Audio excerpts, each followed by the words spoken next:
fairy tales. What do you think about when someone mentions fairy tales?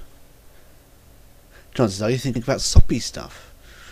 Happy little elves, simpering beautiful princesses, magic rings and wishing wells and flowers and forests and the 7 dwarves. A nonsensical pantomime of Disney-scented cuteness designed to placate and pacify preschool children. Well, that's all well and good.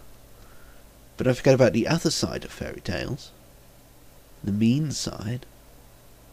The horrible nightmare side. Ugly sisters. Wicked witches stuffing live children into ovens. Voracious wolves swallowing kindly old ladies whole.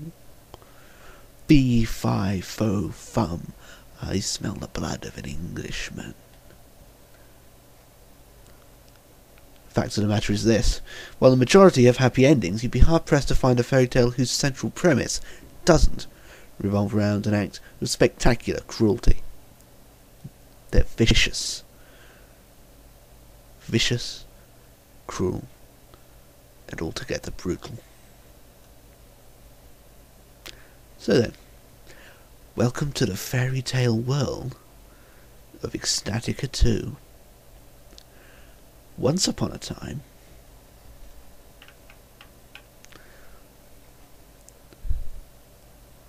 as the game opens, you, a prince, are returning to your beloved kingdom on horseback. Helicopters have yet to be invented.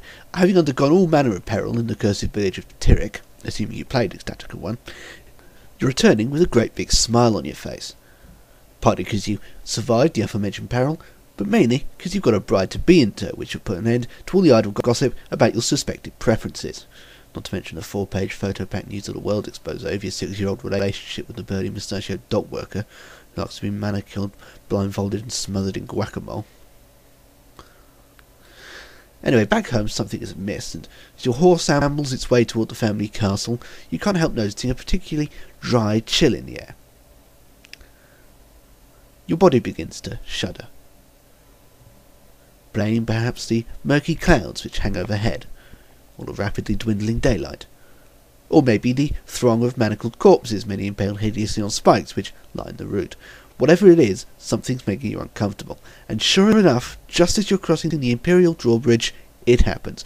Down swoops a demon, plucking your newfound love from your arms, whisking her away like some kind of ethereal stagehand, and then a second demon arrives to beat you unconscious, fade to black. When you do finally manage to come around, humiliatingly shoved in the village stocks and watched over by a pair of homely, violent goblins, do try to bear in mind that this is merely the beginning. Things are going to get far, far uglier. In order to rescue your titular bride, and indeed your entire kingdom, you're going to have to conquer the Archmage, the shadowy figure who's behind all of this malarkey. And you'll have to uncover and assemble all 7 pieces of a mysterious elder sign, which looks something like a giant biscuit, but presumably more expensive, and actually closer to being cake. And you'll have to fight, think and explore your way through hundreds and thousands of locations as well, so stop sucking your thumb and get on with it. Ecstatica II is superb. Gameplay-wise, there are parallels with Alone in the Dark and Resident Evil, although it's far larger, nippier and better looking than any of them. It's also considerably more action-packed. Once the opening sequence is played out, you won't get a single moment's peace. It's never, ever boring. Aside from all the constant fighting, there's an incredibly complex and dangerous series of tasks to work your way through. The playing area is immense. I can't think of another game in this genre that comes close in terms of size or variety.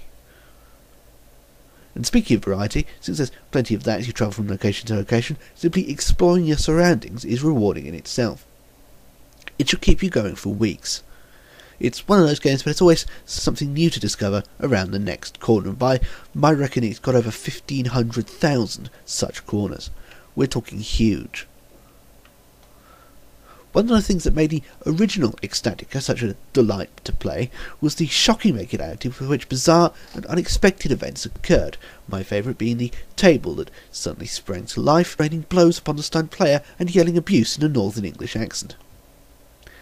Ecstatica II also has its fair share of surprises, most of them extremely nasty ones, which I don't really want to give away here because they're surprises, yeah? Put it this way, you'll be saying and thinking things like, ooh and what's that and holy shit with startling regularity. So, it's damn good fun. But it isn't simple. Ecstatica II is not an easy game. It is a bastard. A hard-nosed, brutal, unyielding bastard.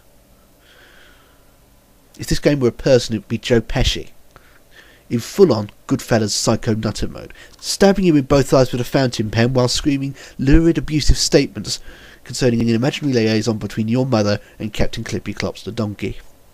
It's hard, it's tough, it's nails. One of the criticisms levelled at the original game was too easy to complete. It seems that the development team, in response, have been careful to ensure that you're not going to get to the end of the sequel without ripping out all your hair and teeth with frustration.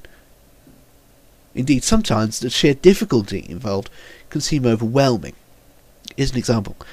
Let's say you've fallen into the moat that crops up fairly near the start of the game, and I promise you, you play the game, you will fall into the moat, at least twice.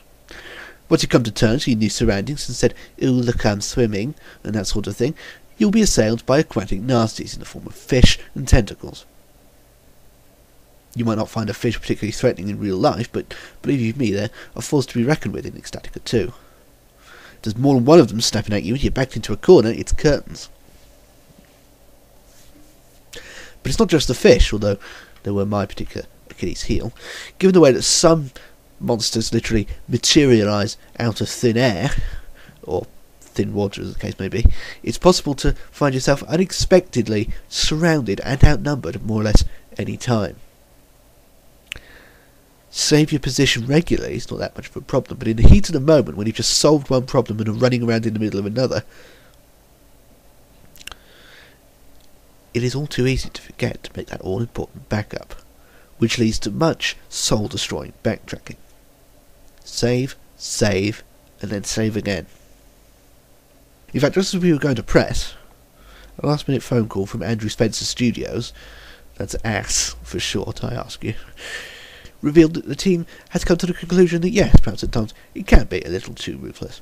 And to this end, for the released version, they've decided to implement 3 different difficulty settings, with the creatures inflicting less damage accordingly. Assuming they're true to their word, this should alleviate the problem somewhat, meaning that slightly more ham-fisted players or noobs won't feel completely out to their depth.